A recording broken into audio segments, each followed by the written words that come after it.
सभी को मेरा प्रणाम। स्वागत है आपका मेरे YouTube चैनल सर्वमंगल में। मित्रों, कल 3 मई 2022 अक्षय तृतीया के शुभ अवसर पर मैं आपके सामने प्रस्तुत हुई हूँ बहुत अच्छी बातें और बहुत अच्छे उपायों के साथ। मित्रों, जैसा कि आप सभी जानते हैं, एक बहुत ही पवित्र दिन अक्षय तृतीया। अक्षय जिसके नाम में ही छिपा है, जिसका क्षय ना हो, मतलब अबेंडेंस। आप जिसको कहते हैं ना कि हमारे पास फाइनेंशियली हम बहुत ज़्यादा सफल हों, हमारा परिवार सुख में हो, हेल्थ और बच्चों की शिक्षा, या फिर हमारे परिवार में किसी भी प्रकार का कोई दुख ना हो, कोई बाधा ना हो, किसी भी प्रकार का कोई कलेश ना हो। तो यह दिन उन सब चीज़ों को दूर करने के लिए एक बहुत ही अच्छे दिन की शुरुआत है, जिसको आप बहुत ही अच्छे उपायों के साथ आरंभ कर सकते हैं। तो सबसे पहले मैं आपको बताना चाहूँगी कि वेद व्यास जी ने जब महाभारत लिखी थी, तो गणेश भगवान जी ने उस महाभारत के स्क्रिप्चर को उतारा था। यह दिन हमारे भगवान विष्णु के अवतार परशुराम जी के जन्म का भी है।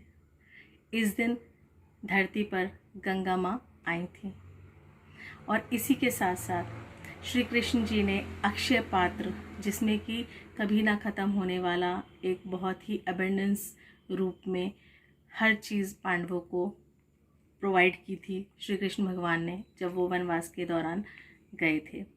तो द्रौपदी और पांडवों को श्री कृष्ण भगवान ने एक अक्षय पात्र दिया था, जो आज भी कर्नाटक में एक मंदिर में स्थित है, और हमारे पुण्य कर्म है कि हम आज भी उसको दर्शन कर सकते हैं।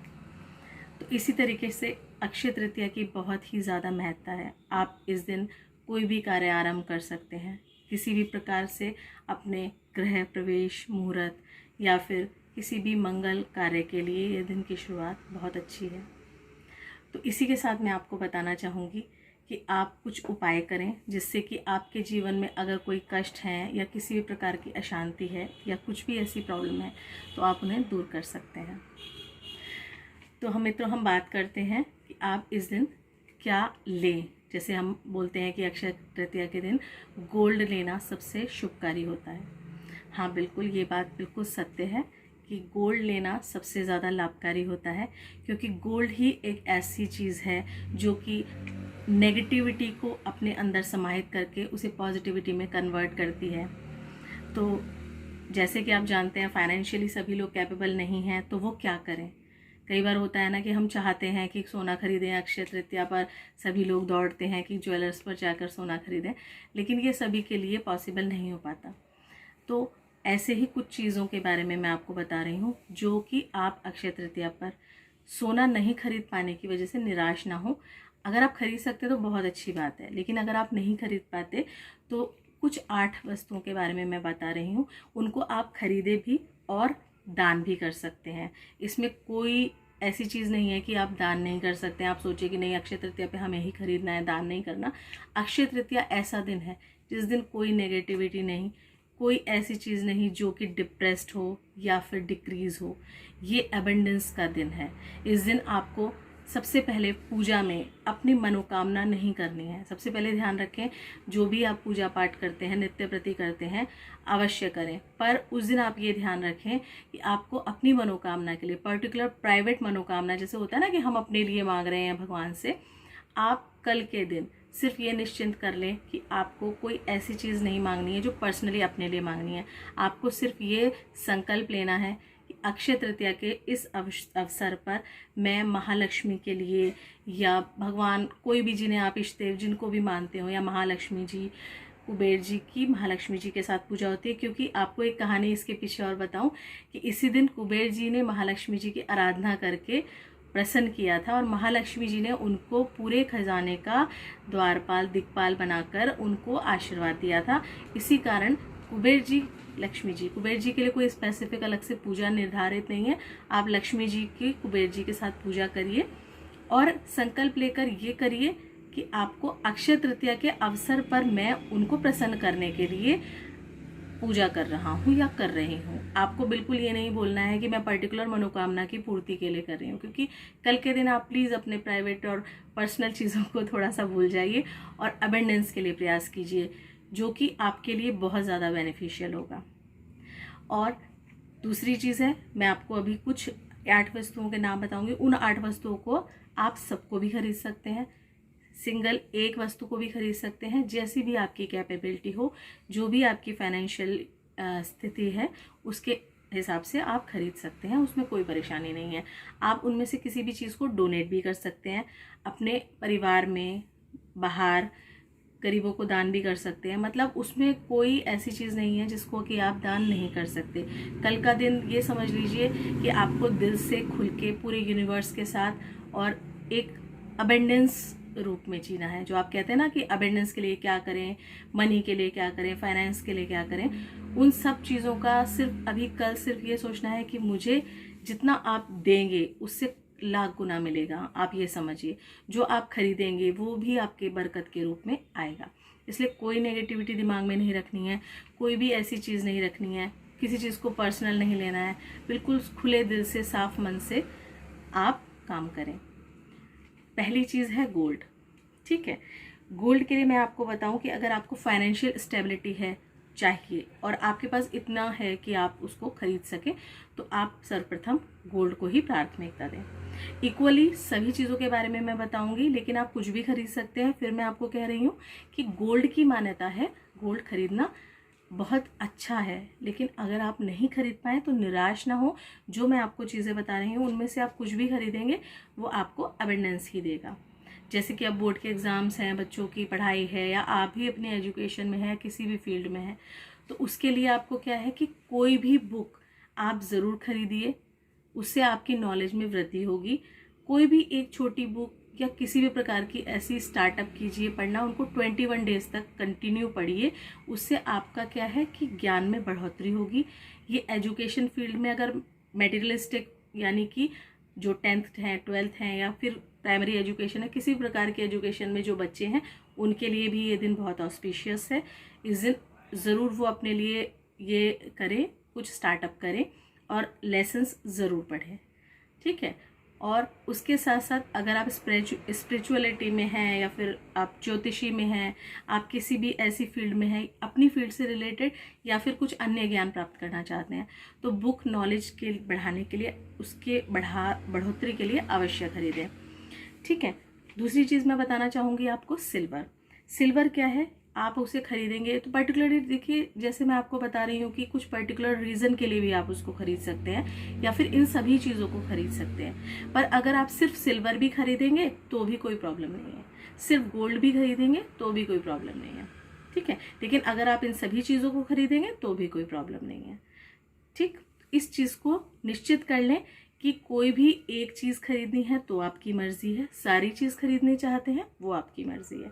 मैं सिर्फ आपको डिटेल बता रही हूँ कि कौन सी वस्तु खरीदने से किस प्रकार की पॉजिटिविटी आपको मिलेगी। ठीक है, जैसे आप जानते हैं गोल्ड, जैसे मैंने आपको बताया फाइनेंस की अबेंडेंस के लिए आप गोल्ड लें। सिल्वर आपको किसी भी प्रकार की मेडिकल इलनेस, हेल्थ की प्रॉब्लम्स, इनसे निजात पाने के लिए, आपको इनसे दूर भगाने के लिए बीमारियों को, सिल्वर का खरीदना आपके लिए बहुत लाभदायक पड़ेगा। इसके बाद होता है लैम्प। जो ब्रॉन्ज लैम्प आता है, घी का दिया आता है, आप उसको खरीदें। ये आपके घर में बहुत सारी जो है वो आपके परिवार के लिए, मंगल कार्यों के लिए, अगर आप घर बनाने की इच्छा रखते हैं, ठीक है ना, तो इन सब चीज़ों के लिए आप इसको घर में लैम्प को लेकर आएँ, खरीद कर लेकर आएँ, घी के दिए को, यानी ब्रॉन्ज लैम्प को आप लेकर आए। इसके बाद आती है बात जो एक मंगल द्रव्य कहा जाता है, जैसे हल्दी और कुमकुम। जैसे आपके घर में फीमेल्स हैं, मम्मी हैं, बेटी है, वाइफ है, यानी घर की फीमेल्स को अगर कुछ पर्टिकुलर प्रॉब्लम है, उनको हेल्थ इशू है, किसी भी प्रकार की समस्या है, तो उनके लिए आप कुमकुम हल्दी का दान भी कर सकते हैं, परिवार में सबको बांट भी सकते हैं, अपने घर लाकर उसको रख भी सकते हैं। यानी इसका खरीदना या दान करना उनकी सेहत के लिए बहुत लाभकारी रहेगा। इसके बाद बात करते हैं फ्लावर्स की। फ्लावर्स, इनको खरीदने से मान सम्मान में वृद्धि और इस तरीके की चीज़ों के लिए आपको बढ़ोतरी मिलेगी, समाज में मान मिलेगा, सम्मान मिलेगा, आपका नाम होगा, नेम फेम मिलेगा। बात करते हैं नेक्स्ट फ्रूट्स।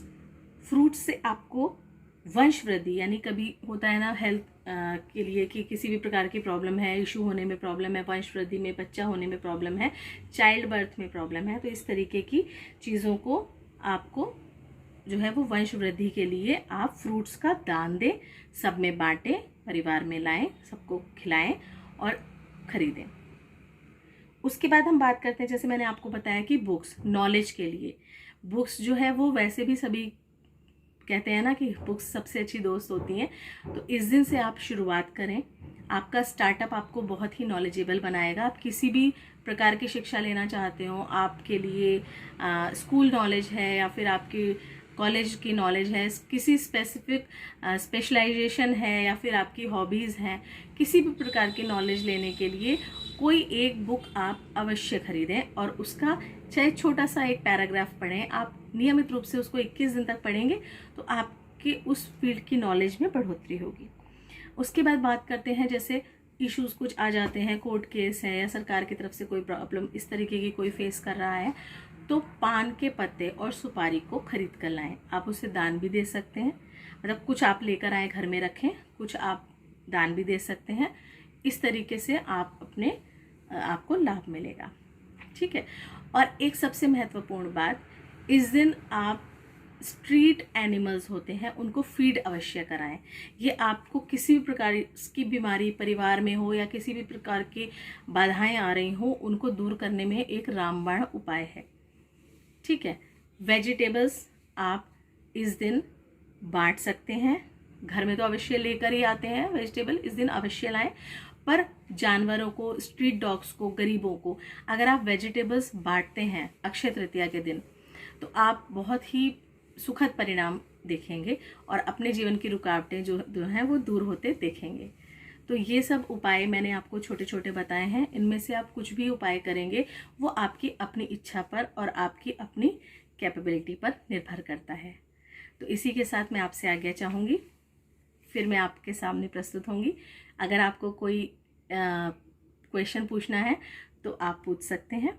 और हाँ, एक और महत्वपूर्ण बात मैं आपको बताती हूँ, जैसे अक्षय तृतीया है, तो तृतीया मतलब कि थर्ड, प्रथम तिथि नंदा, द्वितीय भद्रा, तृतीय जया। जया तिथि किसी भी प्रकार के कार्य की शुरुआत करने के लिए बहुत ही बेहतरीन तिथि होती है। तो पंचांग के अनुसार अगर आप कुछ भी जानकारी चाहते हैं तो आप मुझसे संपर्क कर सकते हैं।